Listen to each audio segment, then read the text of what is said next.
Wow! We! Pwede palang gawin yun sa grapes? Mukhang masarap yun ah.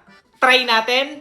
Let's go! Ang tagal ko nang gustong gawin to, finally magagawa na din natin. Ayan, so mag-ready lang tayo ng cup. At ilagay lang natin yung mga strawberry dito. Ayan. Grabe, sobrang tamis nito guys. Yun, saktong-sakto. Tapos eto naman, lagay naman natin dito. Ayan. Ayan. Ayan. Perfect. So hindi na siya kasya, kaya dalawa lang magagawa natin. Ayan. So iset aside lang natin to, tapos i-prepare na natin tong gulaman natin. Lagay lang natin to. Siguro maglalagay ako ng dalawang gulaman. Mas maganda clear na gulaman ha. So nagpakulo lang ako ng 1 litrong tubig at para mabilis ma-dissolve yung gulaman natin. So ilagay lang natin dito. Ayan. Haluin lang natin. Dagdagan ko lang ng konting warm na water. So ilagay na natin tong gulaman na ginawa natin dito sa grapes natin. Ayan. Dahan-dahan lang. Ayan. Okay. Grabe, sobrang excited na ako. Ang tagal ko nang gustong gawin to. Finally, nagawa na din natin. Tapos dito naman sa kabila. Ayan. Feeling ko mas masarap to. So ilagay lang natin to sa ref para mas mabilis mag-set yung gulaman. Let's go! So ilagay lang natin dito sa ref. Ayan. At babalikan natin siya mamaya. So after 12 hours, ayan, eto na siya. Ayan, sobrang excited na ako dito guys. Ayan, so itry muna natin. Sana hindi to epic fail. Ayan. Okay. Tapos, igaganon mo siya.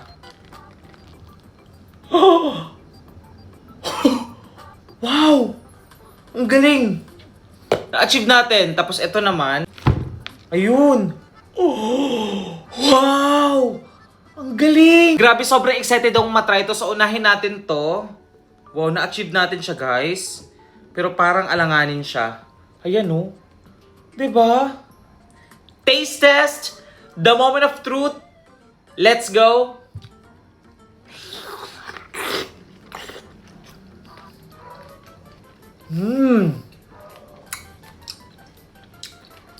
Ang sarap.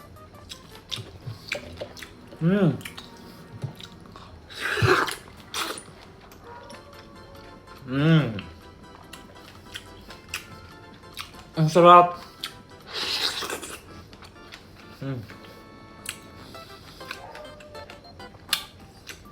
Grabe.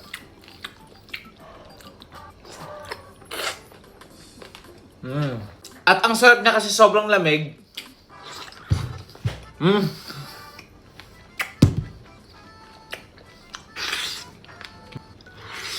Bago ako mabusog, itry naman natin to.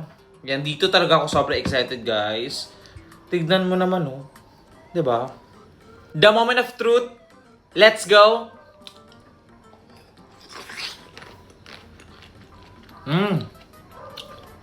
Ang sarap. Lasang grapes.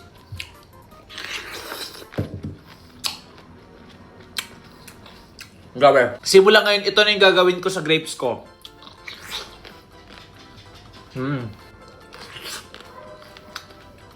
Ang sarap.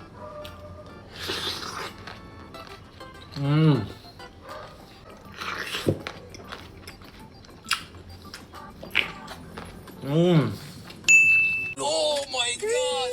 Yala! Wow! Gawin natin yung trending sa ibang bansa na Pringles tapos lalagyan ng chocolate. Let's go! Sobrang curious ako kung ano yung lasa kasi yung Pringles maala tapos yung chocolate matamis. So gusto ko siyang matry. So buksan na natin tong chocolate. Ayan. Ito naman, buksan natin. Ayan. Feeling ko sobrang weird ng lasa pero yung mga napapanood ko sa ibang bansa, sarap na sarap sila. Kaya na-curious talaga ako kung ano talaga yung lasa kaya gagawin natin. Feeling ko madami na to. So ang next natin gagawin, i-melt muna natin tong chocolate natin. So habang minimelt natin yung chocolate natin, buksan muna natin to. Hindi ko alam kung ano yung uunahin ko, ito ba or ito, pero try muna natin to, tong original. So bubuksan mo lang siya ng ganyan. So na-melt ko na yung chocolate natin. So ilalagay lang daw siya dito. Okay, sobrang excited na ako guys. Sana hindi to epic fail. Okay, rekta na natin yung chocolate. Ayan. Isang sprinkles nga lang malalagyan natin. So, ubusin na natin. Punasan lang natin. So, isa lang nagawa natin kasi kailangan pala siya ng madaming chocolate. So, ilalagay natin siya sa ref para mabilis tumigas. So, lagay na natin. Ayan, babalikan natin to mamaya. So, after 12 hours, ready na yung chocolate sprinkles natin. So, matigas na siya. Ayan.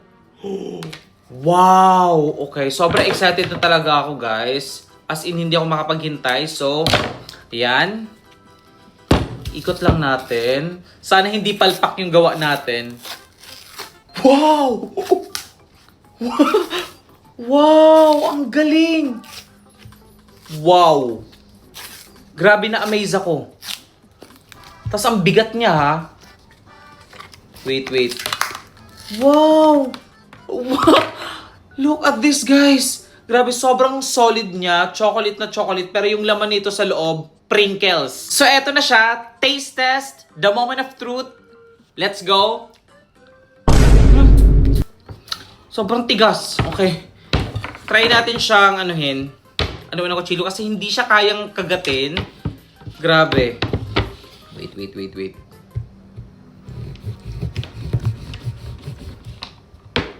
Grabe, paano to? So, solid na solid siya. Okay.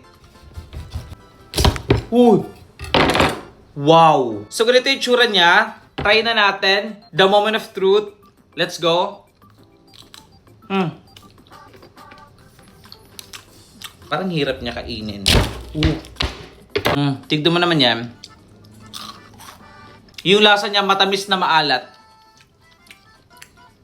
Steven, your iPhone is 95%. Please remove the charger now. Sobrang hirap na kainin kasi sobrang solid ng chocolate niya. Siguro kailangan ko to i-cool down. In fairness, weird yung lasa niya pero masarap siya.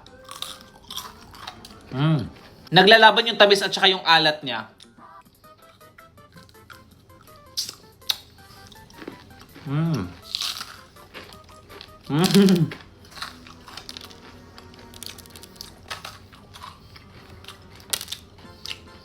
Comment let's go kung gusto niyo namang itry ko tong green naman na version. So gagawa tayo nito. I-comment mo lang let's go at gagawin natin yon.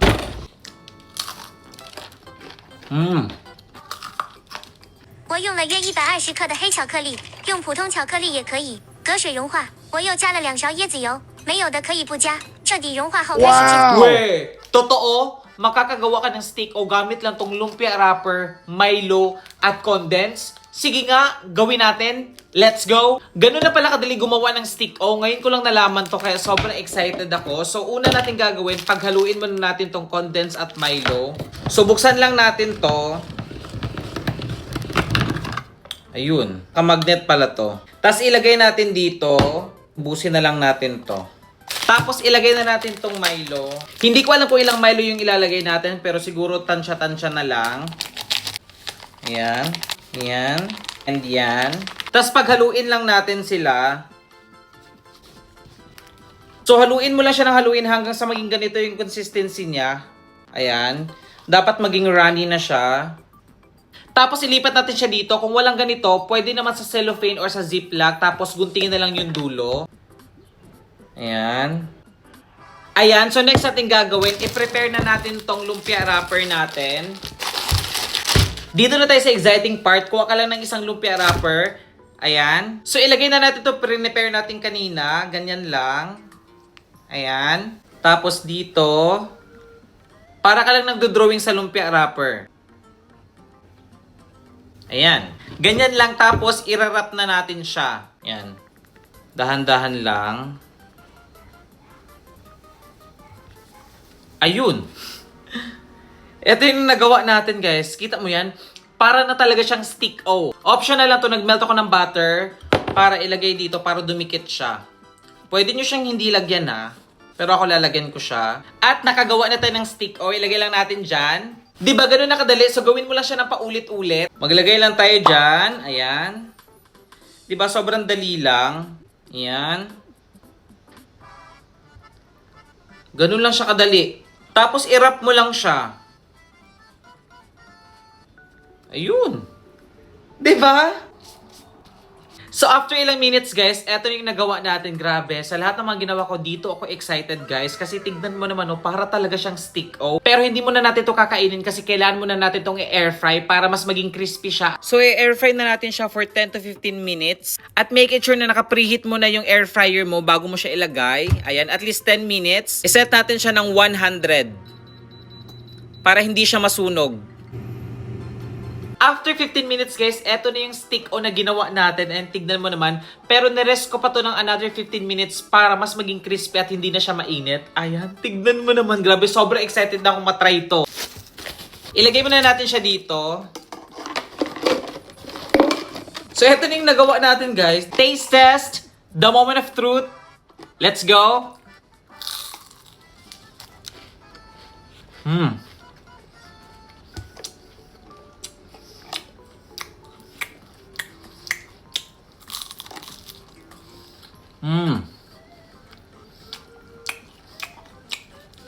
Medyo makunat lang siya ng konti. Siguro kulang siya sa air fry.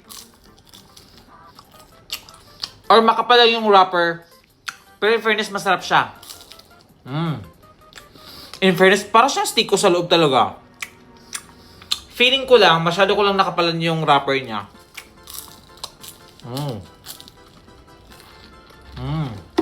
Hindi siya sobrang appetizing tignan, pero masarap siya in fairness. Mas crispy to. In fairness.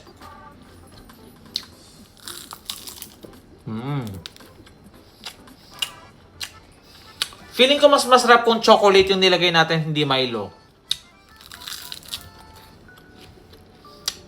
Sarap! Parang pwede na. Alam mo yun? Ano? Bibili ka? Sige, 20 pesos ang isa. Ilan sa'yo? Dalawa? Sige. All back. Oh. Wow! We, totoo, masarap daw. So, bumili ako ng buko at rice paper. Kapag nilagay mo daw tong rice paper dito sa buko, masarap daw siya at lasang buko daw siya. So, ayun, itry natin kasi na-curious ako. Let's go! So, una natin gagawin, babalatan muna natin to. Ayan, kailangan natin siyang lagyan dito ng butas. So, paano natin to mabubuksan? Ayan. Sana hindi tayo mahirapan. Grabe, na-curious ako doon kasi masarap daw siya. Diba? Ayun! In fairness, mabilis lang ito buksan. Buti na lang hindi siya masyadong mahirap buksan. Wow! So ayun, nabalatan ko na siya. At in fairness, maraming laman na buko juice sa loob. Ayan. Ang tamis, ang sarap. Next naman, ilagay na natin tong rice paper. Buksan lang natin. So ito yung tsura niya. Same na same yung nasa video. Tapos babaliin mo lang daw. Ayan. Guntingin ko na lang. Ano kayang lasa nun? Feeling ko masarap siya kasi maraming gumagawa nun sa ibang bansa. Tapos ilalagay na siya dito sa loob. Ayan. So parang ibababad mo siya sa juice ng buko. Ng buko. Isa pa. Ayan. Bilis lang pala mabalik. Ganun. Tapos pasok mo lang dito. Ang tagal ko nang gusto i-try to kaso wala akong mahanap na buko na malapit dito sa amin. Buti na lang nakahanap ako at nakabili ako. Tapos pasok mo lang. Ganyan. So ay nalagay ko na yung rice paper dito sa buko juice natin. So ganito yung itsura niya. Ayan. So ibabad lang natin siya dito at hintayin lang natin siya ng lang minuto. So ilagay ko lang dito yung ano niya, takip niya. Ayan. So the moment of truth, try na natin siya. Ayan, buksan lang natin. Grabe, sobrang na-excite na ako. Ayan. Itsura niya, ayan. Kita nyo ba? Pero ayan, papakita ko na siya. Grabe, sobrang excited na ako, guys. Taste test, the moment of truth. Let's go.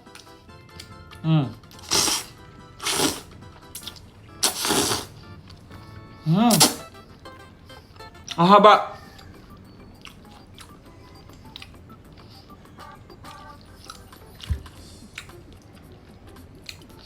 In fairness ha, medyo kalasan niya yung buko.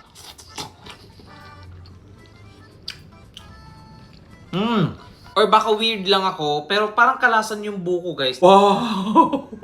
Tignan mo.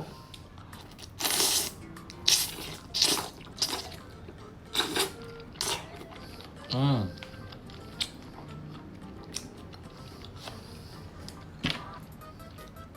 Masarap naman siya na parang weird lang kasi medyo maano siya, medyo maalat siya. Kasi yung gamit kong wrapper, ito yung sa fresh salad, ayan. Pero masarap naman siya na medyo nakakaiba yung lasa. Mm.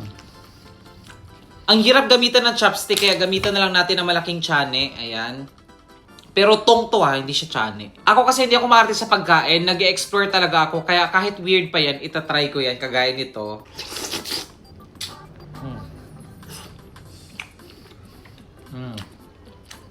Hindi siya sobrang sarap, hindi din sobrang pangit yung lasa. Sakto lang.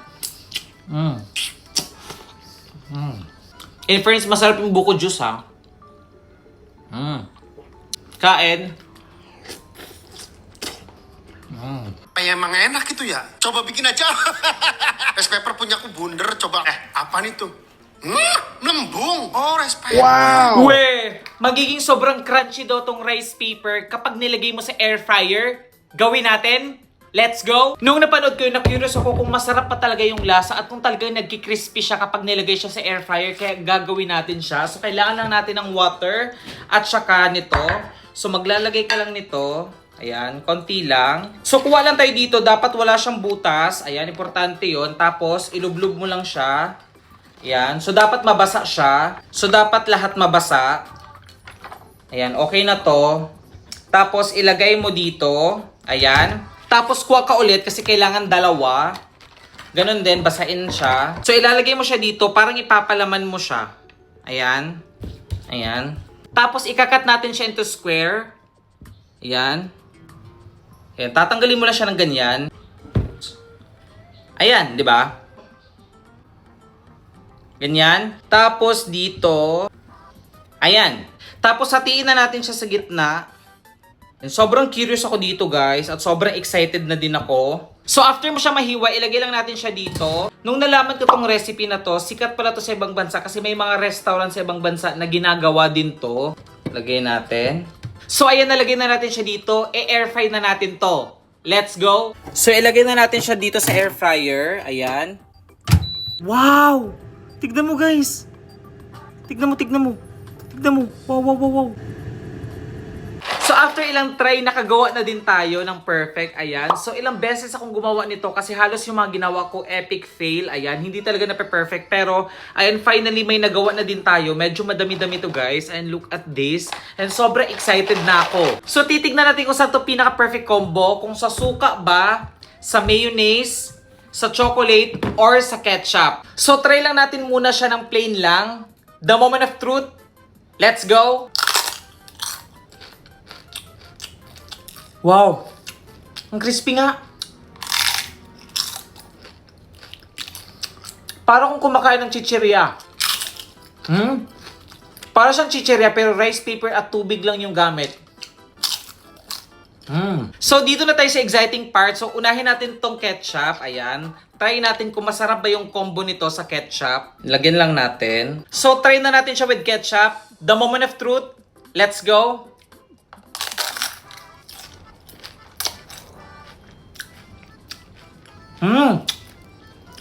In fairness para siyang chichirya na medyo maalat, na medyo matamis dahil sa ketchup.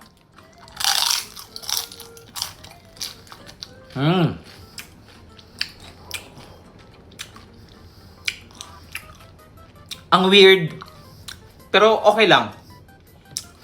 I-rate ko to ng 8/10. Next naman, try naman natin siya with chocolate. Yan. Okay, sobrang weird nito, guys, pero let's go, try natin. Yan, damihan lang natin. Wow. Okay, taste test, the moment of truth. Let's go.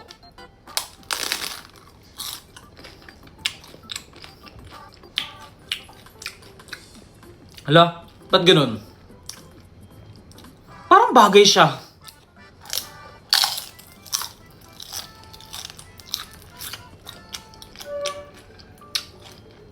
Parang bagay siya. Parang kumakain ng pillows. Sarap Next naman, try naman natin itong mayonnaise. Okay. Lagyan lang natin. Wow. Taste test. The moment of truth. Let's go.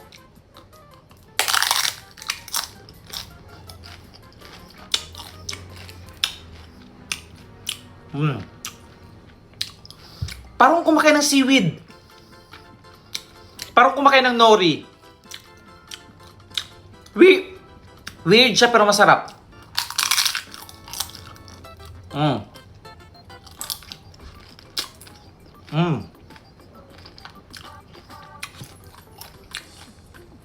I-rate ko to ng 8/10. And last but not the least, try natin siya with suka. And dito ako excited, guys. Okay. Deep na natin siya. Okay. Okay. Taste test. The moment of truth.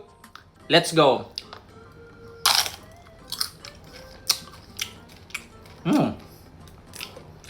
Parang kumakain ng cracklings.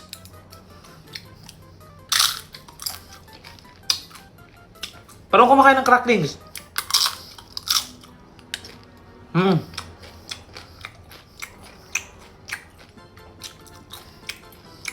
Isa pa. Sarap siya, ah.